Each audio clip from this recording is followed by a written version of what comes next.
Bueno, pues ahí tiene parte de lo que ocurrió ayer en temas de seguridad en la Ciudad de México. Y también precisamente ayer el gobierno de la capital presentó su programa Sí al Desarme, Sí a la Paz, esto como una manera de erradicar y de disminuir los factores de violencia que afectan a la capital del país. Diariamente ingresan a México 2,000 armas de manera ilegal procedentes de los Estados Unidos.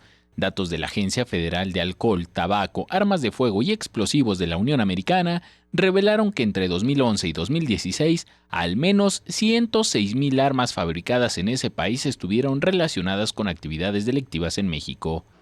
En la Ciudad de México se ha apostado por el desarme voluntario, el cual se fortalece bajo la modalidad de Sí al Desarme, Sí a la Paz, programa que inició en la explanada de la Basílica de Guadalupe. Se trata de intercambiar un arma de fuego por un recurso económico que va de los 4,000 a los 18,000 pesos o artículos en especie. Hoy, tener un arma de fuego para cualquier persona es la cosa más sencilla. Se pueden encontrar en los tianguis, se pueden encontrar en los mercados públicos. Hay mercados establecidos en donde se pueden encontrar estas armas a precios muy accesibles, y eso lo que ha generado es que el nivel de violencia en la ciudad se haya incrementado de manera significativa.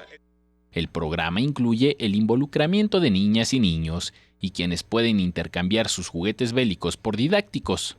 Capital 21 preguntó a los ciudadanos si la medida puede ayudar a bajar los índices de violencia.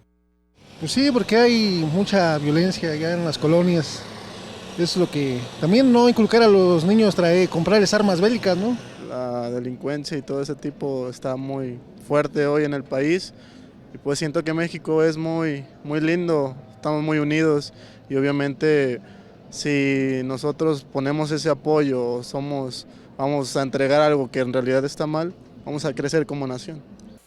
Para fechas de instalación de módulos en su alcaldía, consulte en la línea del Consejo Ciudadano 5533-5533. Con imágenes de Javier Cordero, Enrique Muñiz, 21 Noticias.